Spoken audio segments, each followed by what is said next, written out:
The Barberton Magic are on fire this year. All right. Last year, I was told that they had didn't win.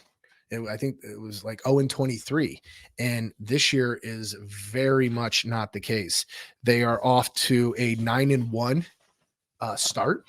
And this week, they're taking on the 2 and 3 teams in their conferences. So there it was. St. V was 71-62. So 71-62, St. V beats Hoban. But back to Barberton. How do you go from 0-23 to 9-1? Like, I know we've got some Barberton listeners on here because we have seen them with high school football. So hopefully get a little traction. You could see we want to be able to touch on everything. So 9-1, kudos to Barberton. They've got a where was that? I thought I wrote it down. They had an upcoming game this week. And I was going to, but the 2 and 3 teams, I did know that because someone was nice enough to share that with us. And like Jesse just said here, great group of kids over there at Barberton. Also, my other little shout out basketball wise, CVCA number 7. I'll get to the rankings here shortly and touch back on it. They're on a roll as well, undefeated. Now, can anybody remember who they had there last year? Darren Peterson. That name we will resonate. We will hear about that name. That kid is a special kind of talent.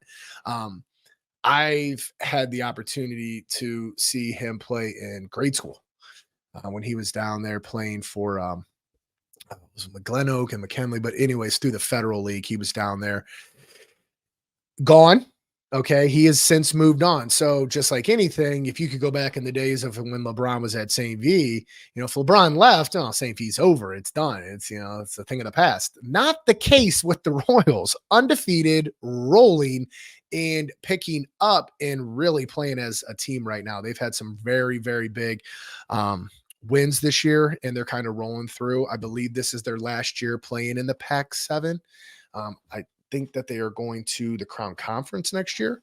So hopefully I sound like I know what I'm talking about and not just BSing, which is typically something that I do. But shout out to the Royals. You guys are killing it. Keep it up. Upcoming games starting tonight.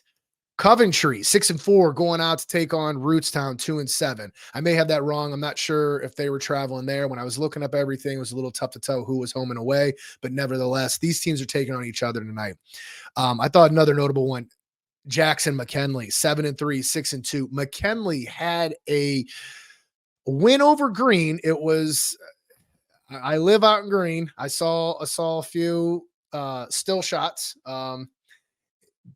Green, there was a little bit of tugging on the jersey. So I'm not sure if the referees lost their whistle, but I kind of heard that it was a very physical game and, maybe the whistles weren't blowing when they should have. But isn't that the beauty of, high school sports? We, the fans, get to sit in the stands and judge the refs. And I'm actually going to touch on base on that with a personal story, which I'm sure everybody will get a giggle out of here shortly. Green, who I'd mentioned, it took that close L to McKinley, is going to be taking on Glen Oak 6-2, 7-1. So that Federal League, don't be a cheese. Okay. All right. Really think, but just don't be a cheeseburger off sides. Huh. All right. Cheeseburger. I don't know if I heard that. Jess, can you elaborate? I'm not exactly sure.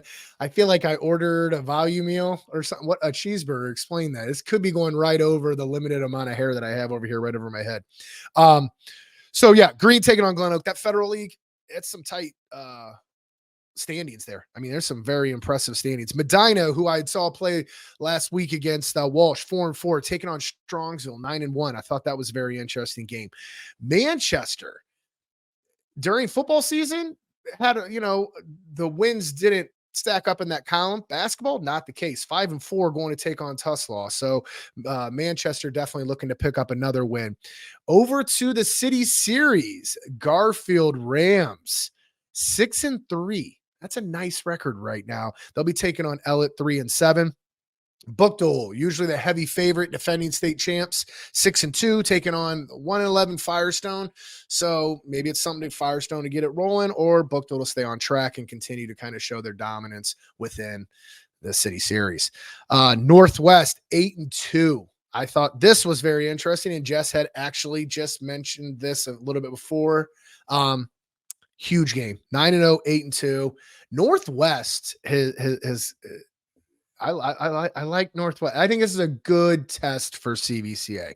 We will see, because I think anybody who's ready for CVCA to get out of that conference, it's Northwest, because then I think they might be able to take kind of a stranglehold on that conference. Aurora 5-4 taking on 4-6 Copley. So those are some of the games that are going to be coming to you this evening. As far as I would like to show you guys this, and I know it's a little tough. I saw last week.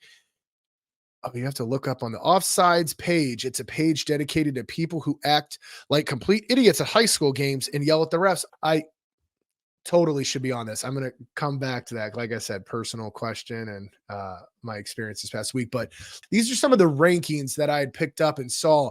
High school girls, Division I.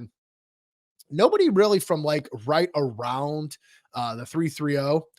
So Joe Voros might see some of our friends on there. Okay, there we go. So Joe is a Manchester guy. Giving a shout out to those Panthers. Thanks for tuning in, Joe. Appreciate you, bud.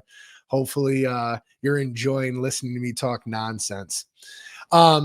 Division II, St. Vincent St. Mary 10-0. Coach Whitney over there doing what she's been doing the last couple of years, really building a nice program. Copley as well, girls 11-2. They're coming in right there at the 6. So, and West Branch down at the bottom, they're in a little bit of a tie, 11-2. So they're rounding up some of the top rankings in the state, and those are the high school girls in our area.